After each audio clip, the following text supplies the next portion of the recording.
Magandang umaga po sa inyong lahat. Sama po natin sa misang ito mga sumusunod na palangin at intensyon para sa karangalan ni Santa Maria Magdalena, alay ng mga sumusunod.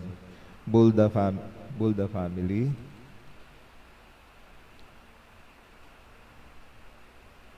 Kapagkuan family, pasasalamat at nanatayang kahilingan ng mga sumusunod, Kapagkuan family, Bulda family, Samahang Amang Hari, alay ni Sister Baby Chong Salvagon and family, Rosalinda Palyera,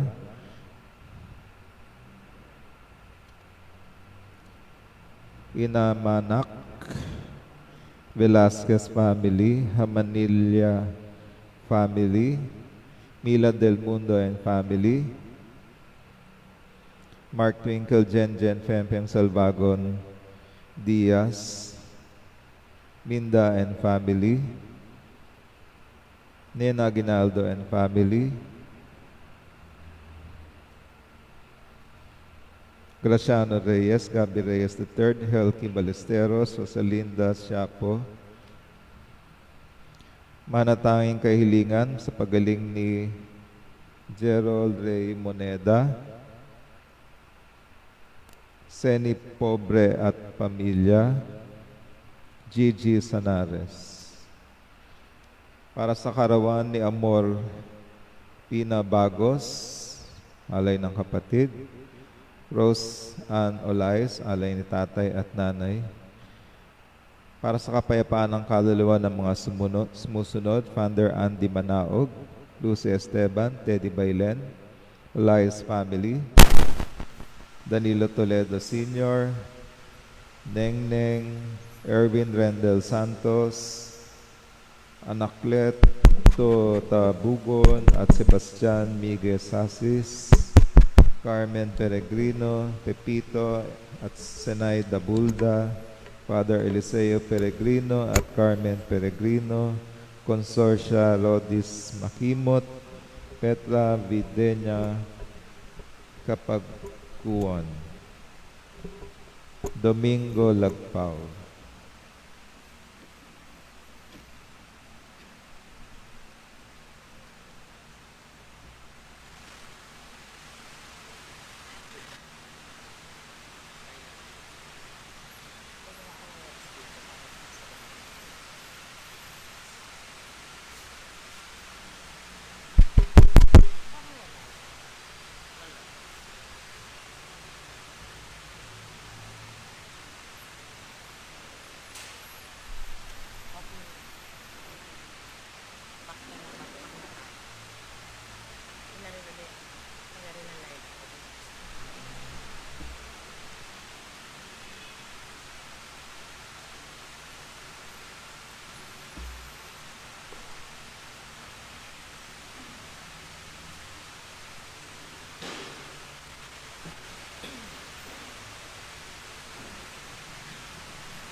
Sat, Kelly Dajavier, Luella Macario.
Sa ngalan ng Ama at ng Anak at ng Espiritu Santo, Amen. ang pagpapala ng ating Panginoong Hesukristo, ang pag-ibig ng Diyos Ama, at ang pakikipagkaisa ng Espiritu Santo naway sumainyong lahat.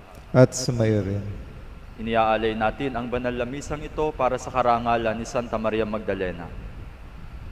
Mga kapatid, upang tayo maging marapat sa banal na pagdiriwang na ito, ay atin munang aminin at pagsisihan ang ating mga nagawang kasalanan at pagkukulang. Sinugong tagapagpagaling sa mga nagsisisi, Panginoon, kaawaan mo kami. Panginoon, kaawaan mo kami. Dumating na tagapag-anyayang mga makasalanay magsisi, Kristo, kaawaan mo kami. Kristo, kaawaan mo kami. Nakaluklok ka sa kanan ng Diyos Ama para ipamagitan kami. Panginoon, kaawaan mo kami. Panginoon, kaawaan mo kami. Kaawaan tayo ng makapangyarihang Diyos. Patawarin tayo sa ating mga kasalanan at patnubayan tayo sa buhay na walang hanggan. Amen. Manalangin tayo.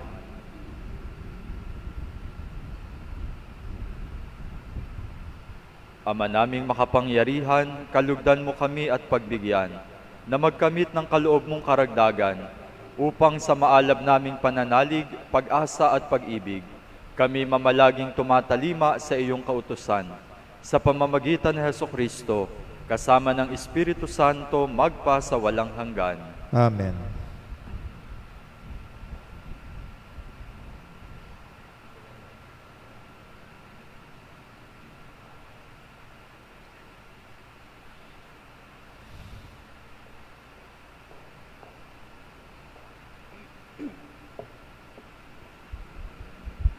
Pagbasa mula sa aklat ni Propeta Jeremias. Sinabi sa akin ng Panginoon na pumunta ako sa Jerusalem at ipahayag ito sa lahat ng naroroon. Natatandaan ko ang iyong katapatan noong bata ka pa. Mahal na mahal mo ako nang tayo ay bagong kasal. Sinundan mo ako sa gitna ng disyerto, sa gitna ng lupaing walang tanim na anuman. Israel, ika'y akin lamang. Ikaw ang pinakamainam na bahagi ng aking ani. Pinahirapan ko ang lahat ng nanakit sa iyo. Pinadalhan ko sila ng mga kaguluhan. Akong Panginoon ang nagsasabi nito. Dinala ko sila sa isang lupaing masagana upang tamahasin nila ang kayamanan niyon. Ngunit dinungisan nila at ang ibinigay kong lupain dahil sa karumal-dumal nilang mga gawain. Di man lamang nagtatanong ang mga saserdote, nahan na ngayon ang ating Panginoon. Di ako nakikilala ng mga dalubhasa sa kautusan. Hindi sumusunod sa akin ang mga pinuno. Nangangaral ang mga propeta sa pangalan ni Baal. Sumasamba at naglilingkod sa mga Diyos-Diyosan. Kaya manginig kayo sa takot o kalangitan. Manggilalas kayo at manghilakbot. Akong Panginoon ang nagsasalita. Dalawa ang kasalanan ng aking bayan. Tinalikdan nila akong bukal ng tunay na buhay, at humukay sila ng sariling balon, mga balong walang maibibigay na tubig. Ang salita ng Diyos. Salamat sa Diyos. Sa iyo poon magmumula ang umiiral na madla. Sa iyo po nagmumula ang miiral na madla.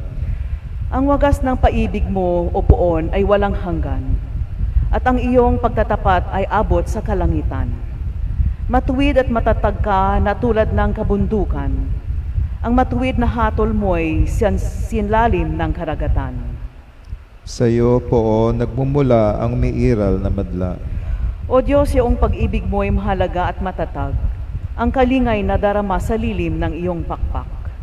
Sa pagkain ay sagana sa sarili mong tahanan. Doon sila umiinom sa batis ng kabutihan.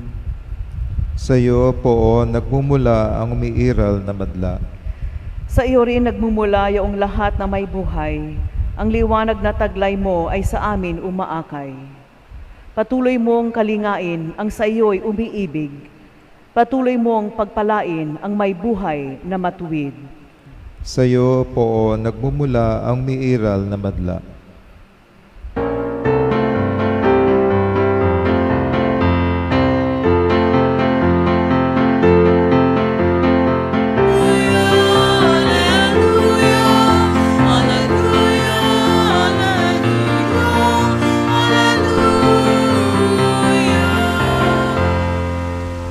Sumainyo ang Panginoon. At sumayo rin. Ang mabuting balita ng Panginoon ayon kay San Mateo.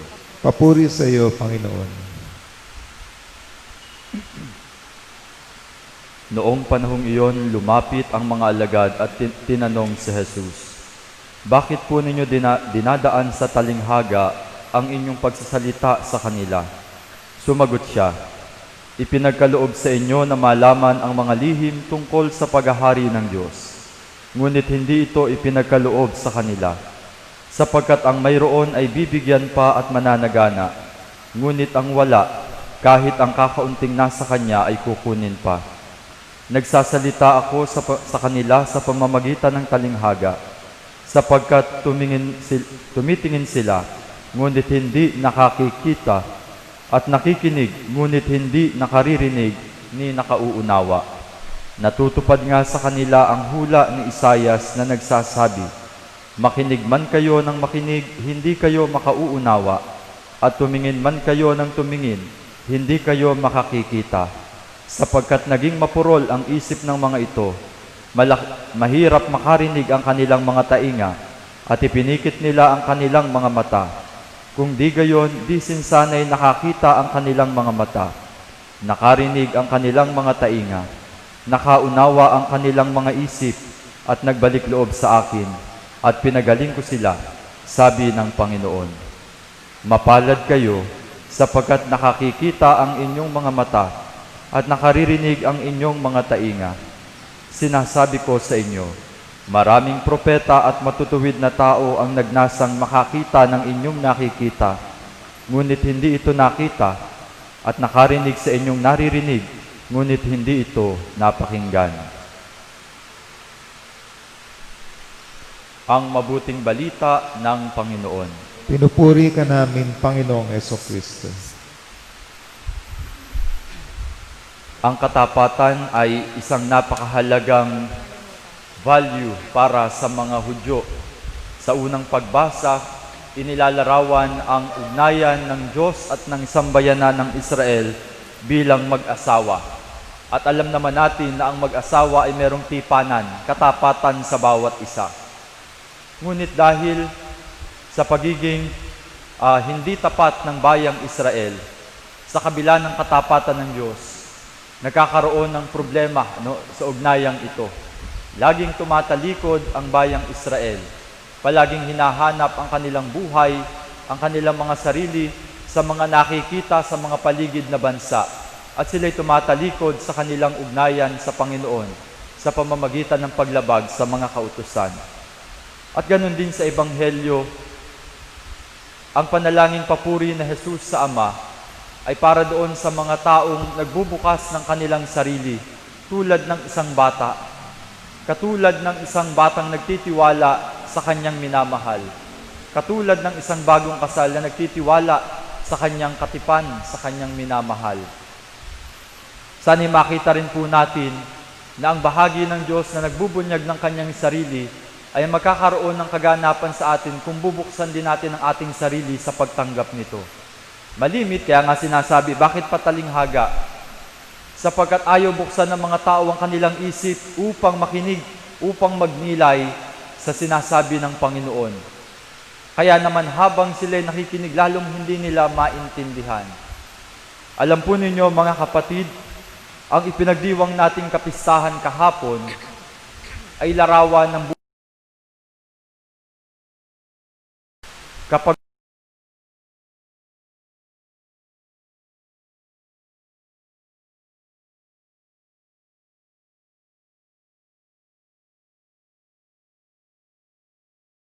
paraan ng pamimintuho sa pagkakarakol.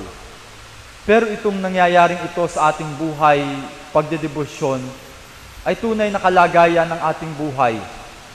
Kapag po tiningnan ninyong mabuti, ang karakol ay sumasagisag sa buhay paglalakbay natin.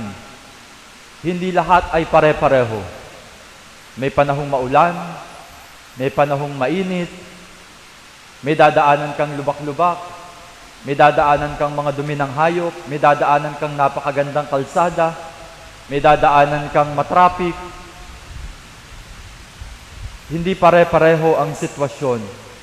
Pero makita natin, kahit na anong klaseng kalsada ang ating dadaanan, kahit na gaano kabagal at kabilis ng lakad ng pagkakarakol, tuloy ang pag-indayog ng prosesyong pasayaw. Kahit umuulan, kahit napakatindi ng sikat ng araw, tuloy ang indayog ng pagkakarakol. Hindi ba't iyan ay larawan din ng ating buhay? Kahit na ikaw ay napakaalwan ngayon ng buhay mo, tuloy ang indayog ng buhay. Kahit na ikaw ay may malaking problemang pinagdaraanan ngayon, kahit na ikaw ay may sakit at karamdaman ngayon, kahit na meron kang problema sa pamilya ngayon, tuloy ang indayog ng buhay. Umulat umaraw, larawan niya ng ating paglalakbay sa mundong ito. Hindi naman laging smooth ang ating paglalakbay. May panahon talagang mabigat, may panahong magaan, may panahong masigip, may panahong lubak-lubak. Pero sa kabila noon, itinuturo sa atin ang ating debosyon, tuloy lamang ang indayog ng buhay, tuloy ang paglalakbay. At kapag tayo ay sumasapit sa bahay ng ermana, tayo ay bumababa. Napakasimboliko ng ating ginagawa. Kahit panahon ng pandemya, tuloy ang indayog ng buhay. Pero tayo tumitigil sandali. Anong ginagawa natin? Nagpapahinga, kumakain. Hindi ba't larawan yan sa buhay paglalakbay natin? Kapag tayo napapagod, tayo humihinto. Pero tayong mga Kristiyano, ang paghinto natin ay hindi lamang yung natutulog ka. Pwedeng tulog ka, pero dala-dala mo yung problema mo. Tayo kumakain, hindi ng pagkain na uubos at ikinagugutom pa uli natin. Tayo kumakain ng pagkain ng buhay. Sa paglalakbay natin bilang mga Kristiyano, nagpapahinga tayo sa banal na misa. Napakagandang larawan ng ating ginagawang pamimintuho. Pero sabi nga ni Jesus, kung sarado ang isip mo, kung ang iniisip mo lamang ay mga personal mong mga intensyon, hindi mo makikita yung ganda at hiwaga ng ating ginagawa. Tayo patuloy na naglalakbay sa mundong ito. Tumitigil tayo upang tanggapin sa Jesus ang tinapay ng buhay, upang palakasin muli ng kanyang mga salita at pagpasa natin ng andas, makapagpapatuloy muli tayo sa paglalakbay. Yan yung larawan natin ng buhay natin, hindi natatapos. Kaya nga, ano ba yung andas ni Santa Maria Magdalena na ating pinapasan, na kanya ring pinasan? Hindi ba't ito'y ang krus ni Kristo? Hindi tayo makararating sa kalwalhatian nang hindi tayo nagpapasa ng sarili-sarili nating mga krus. Hindi natin nagawa ngayon na maglakad habang nagsasayaw sa kalsada. Hindi natin naranasan ngayon na makipagpalitan sa pagpapasa ng andas. Pero sinasabi sa atin, tuloy ang indayog ng buhay. Araw-araw, pasa natin ang mga andas ng ating paglalakbay. Araw-araw tayo sumasayaw sa paglalakbay ng iba't ibang sitwasyon, iba't ibang uri ng daanan sa ating buhay. At yan ang binibigyan din sa atin ngayon. Kahit pandemya, tuloy ang indayog ng buhay. Bakit po maraming nade-depress ngayon? Bakit napaka-stressful ng buhay? Kasi sinusubukan nilang magpahinga at lumayo sa karakol ng buhay. Dahil sa mga nakikita nila, sa iba't ibang kumakaway sa mundong ito, tumitigil tayo ng paglalakbay. Pero pinapaalalahanan tayo ni Santa Maria Magdalena, huwag kang lalayo, huwag kang aalis sa pila ng paglalakbay ng sambayanan. Kaya nga napakaganda ng ating pagtugon, pinagbuklod sa panahon ng pandemya. Ang sambayan ay naglalakbay, sama-sama patungo sa kaganapan ng kanyang paglalakbay, ng kanyang karakol sa buhay na ito. At nakakatuwang tingnan mga kapatid, kapag tiningnan natin sa mas malalim na kahulugan, ang buhay pala natin ay isang karakol ng paglalakbay. Kaya hindi naputol ang ating debosyon kung kayo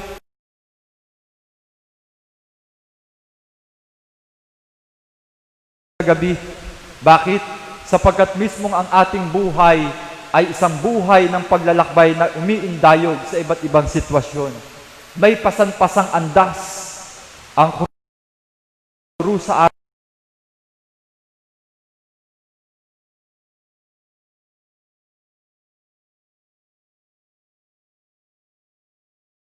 sabi ko, mas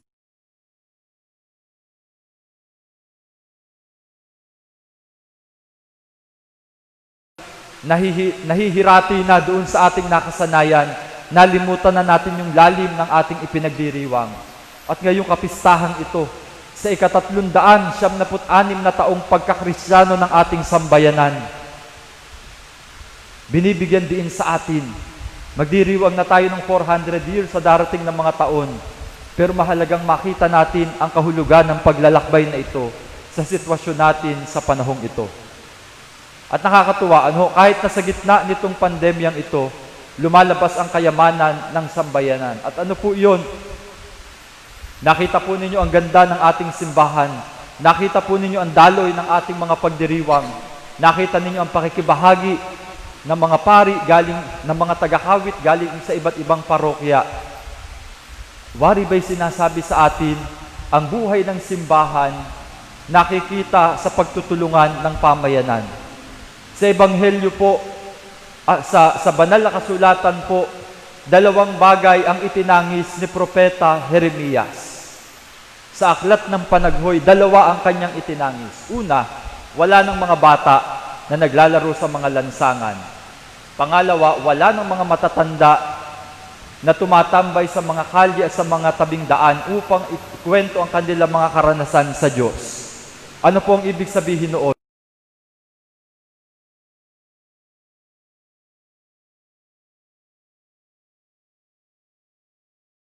Na nagaganap, patay ang susunod na salinlahi.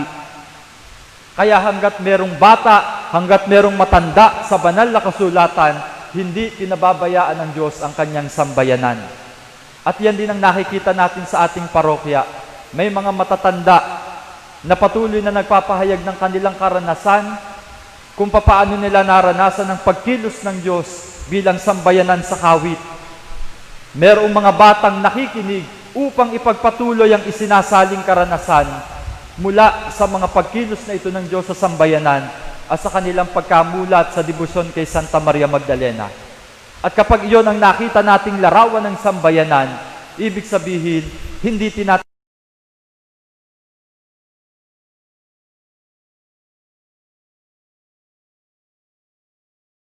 nananatiling tapat kapag nakikita natin ang mga matatanda at ang mga kabataan patuloy na kumikilos, patuloy na nagkakaroon ng ugnayan upang pagtibayin ang pananampalatayang ating tinanggap. Sana po ang ipinagdiriwang nating kapistahan. At ngayon, unang araw na naman ng nobena. Adik na adik tayo sa nobena. Ikatlong set ito bago yung ating prosesyon sa katapusan. Patuloy natin pagnilayan itong mga biyayang ito na ipinagkaloob sa ating bilang sambayanan. 396 na taon na tayong sambayan ng Kristiyano. Sana'y ating mapalago at patuloy na mapanghawakan ang biyayang ito sa atin ng Diyos sa tulong ni Santa Maria Magdalena.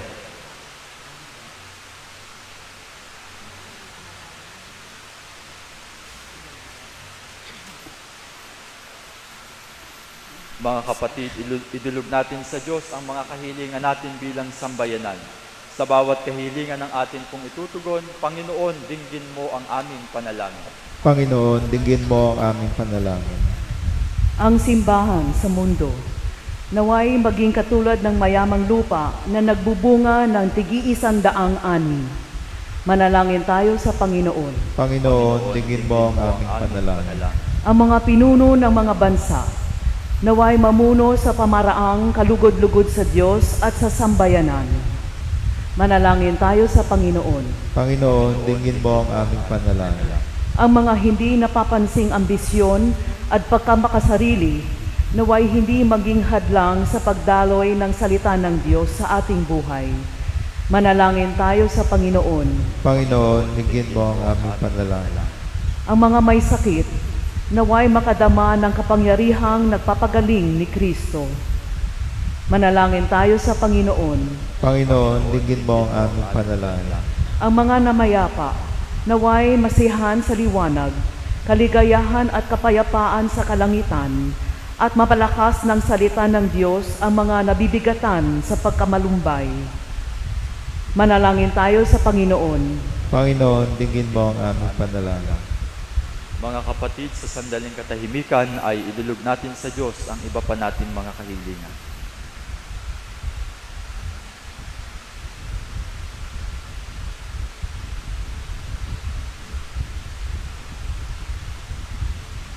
Dinggin mo, Ama, ang mga kahilingan ng iyong sambayanan, na amin po namang iniluluhog sa iyo sa pamamagitan ng minamahal mong anak, si Jesucristo ang aming Panginoon.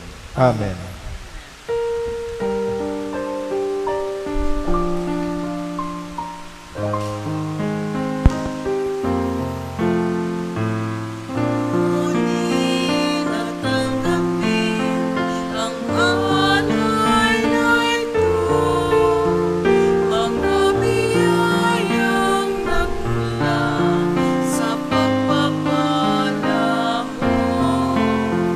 Handa ng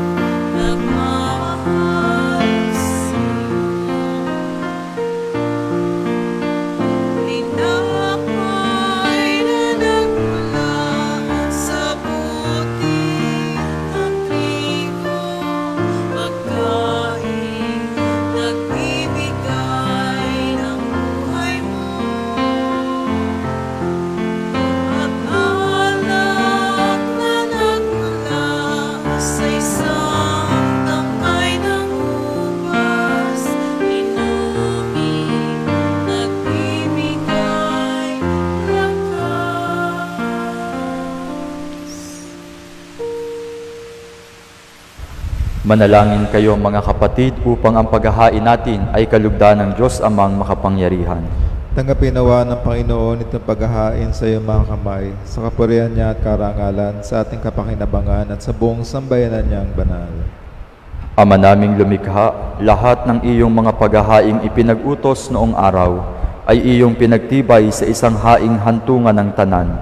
Tanggapin ang ginaganap ngayon ng iyong mga lingkod at basbasan mo ito ng kabanalang gaya ng iyong kaloob sa mga alay ni Abel na lubha mong ikinalugod, upang ang mga handog ng bawat isang nagbigay para sambahin ang banal mong ngalan ay magkamit ng karagdagan mong kasiyahan sa pamamagitan ni Hesukristo, kasama ng Espiritu Santo magpa sa walang hanggan. Amen.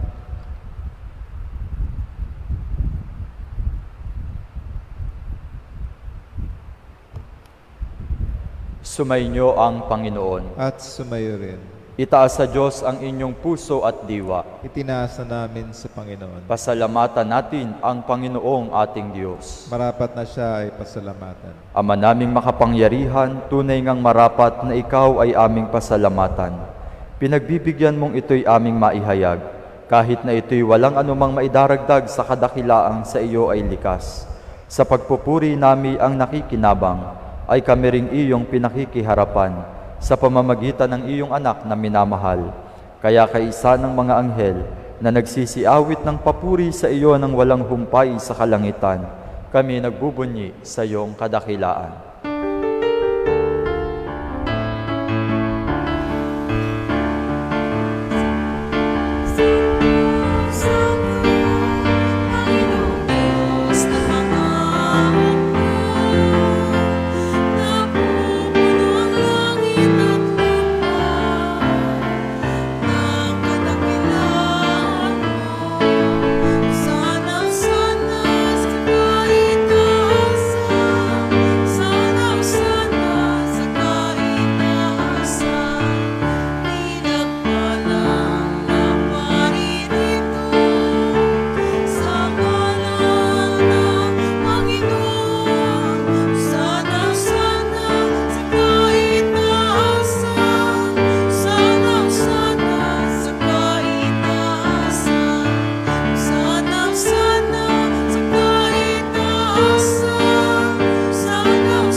Ama naming banal, ikaw ang bukal ng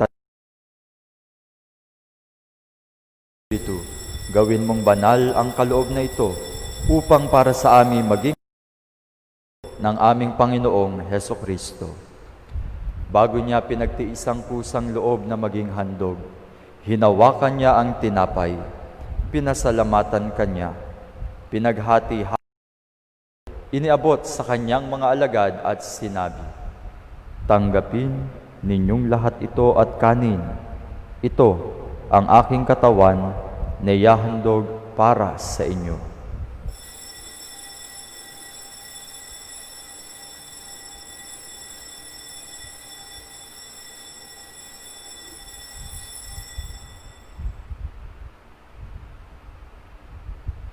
Gayon din naman noong matapos ang hapunan, hinawakan niya ang kalis. Muli kanyang pinasalamatan. Iniabot niya ang kalis sa kanyang mga alagad at sinabi, "Tanggapin ninyong lahat ito at inumin. Ito ang kalis ng aking dugo, ng bago at walang hanggang tipan, ang aking dugo na ibubuhos para sa inyo at para sa lahat, sa ikapagpapatawad ng mga kasalanan. Gawin ninyo ito sa pag-alaala sa akin."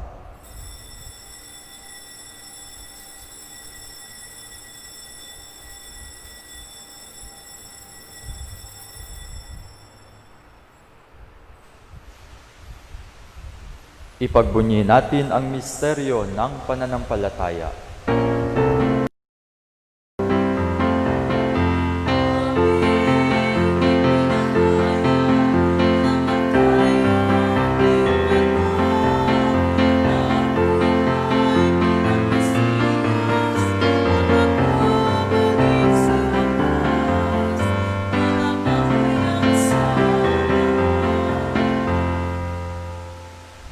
Ama, ginagawa namin ngayon ang pag-alaala sa pagkamatay at muling pagkabuhay ng iyong anak. Kaya't iniaalala nagbibigay buhay at ang kalis na nagkakaloob ng kaligtasan.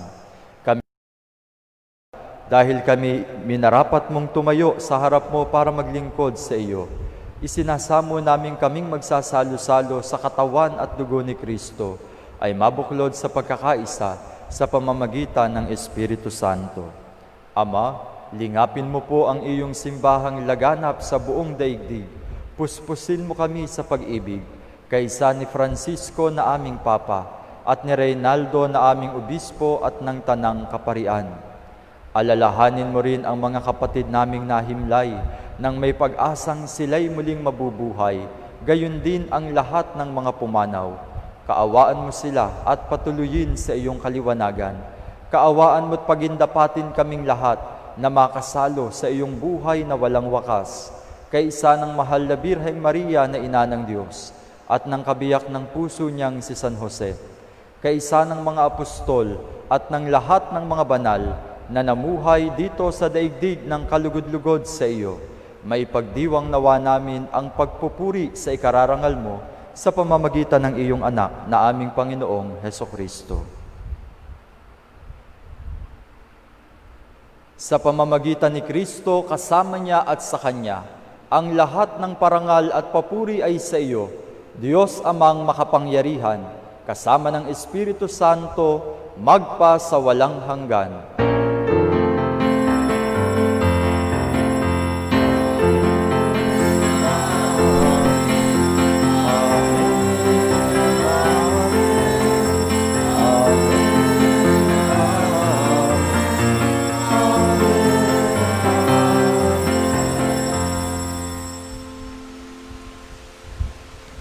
Sa tagubili ng mga nakagagaling na utos at turo ni Jesus na Panginoon natin at Diyos, ipahayag natin ng lakas loob.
Hinihiling namin kami iadya sa lahat ng masama, pagkalooban ng kapayapaan araw-araw, iligtas sa kasalanan, samantalang aming pinananabikan ang araw ng ligtas namin sa Hesukristo.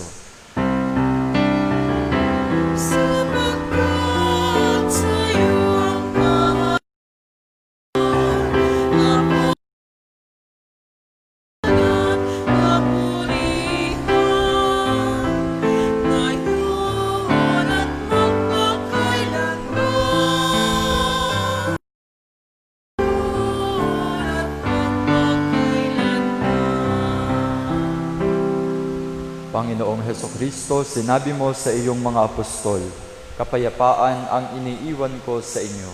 Ang aking kapayapaan ang ibinibigay ko sa inyo. Tunghayan mo ang aming pananampalataya at huwag ang aming pagkakasala. Pagkalooban mo kami ng kapayapaan at pagkakaisa ayon sa iyong kalooban, kasama ng Espiritu Santo magpa sa walang hanggan.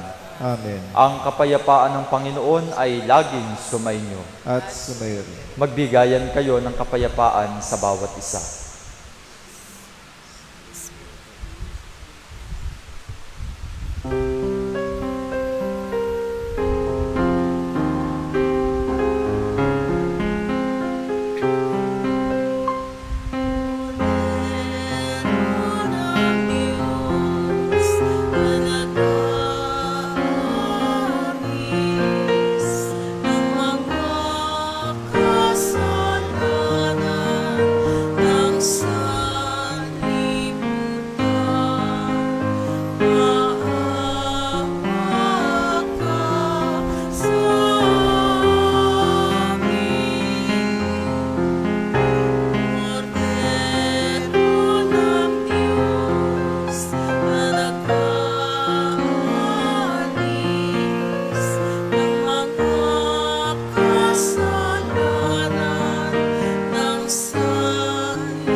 Ito ang kordero ng Diyos.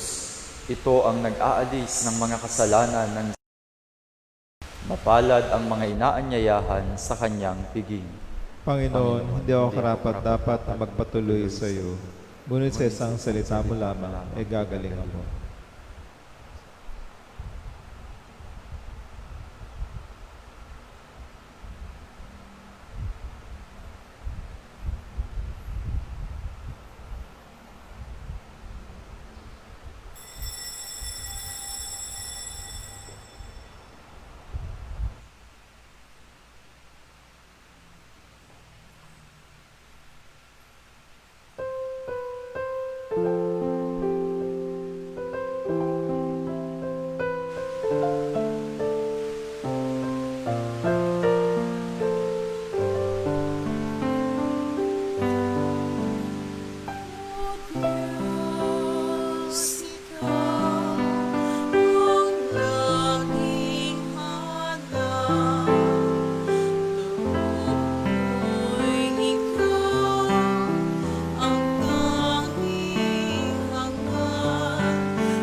Manalangin tayo.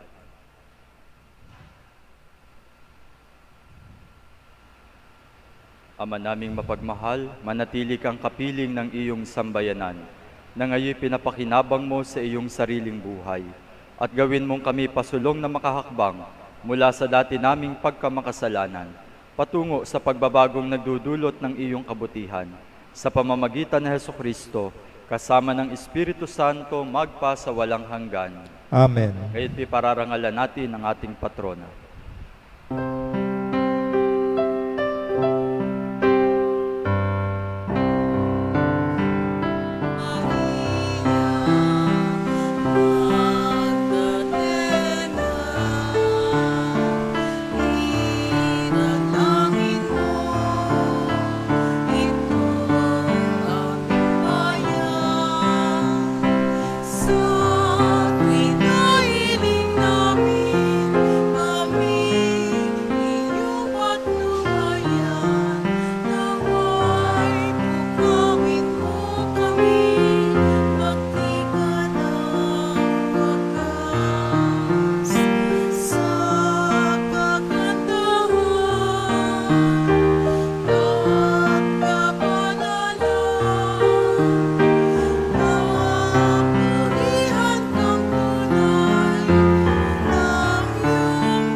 Ipanalangin mo kami, o malwalhating patrona, Santa Maria Magdalena. Na kami dapat makinabang sa mga pangako ni Jesucristo. Muli po ay maraming salamat sa lahat po nakibahagi at naging kabahagi sa maayos na daloy ng mga pagdiriwang natin sa kapistahan. Muli po ay maligayang kapistahan sa ating lahat at sa buong mga taga-Kawi. Sumainyo ang Panginoon. At sumayo rin. Pagpalain kayong lahat, 10 ng inyong mga mahal sa buhay ng ating makapangyarihang Diyos, Ama at Anak at Espiritu Santo. Amen. Tapos na ang ating pagdiriwang, humayo kayo sa kapayapaan ni Kristo. Salamat sa Diyos.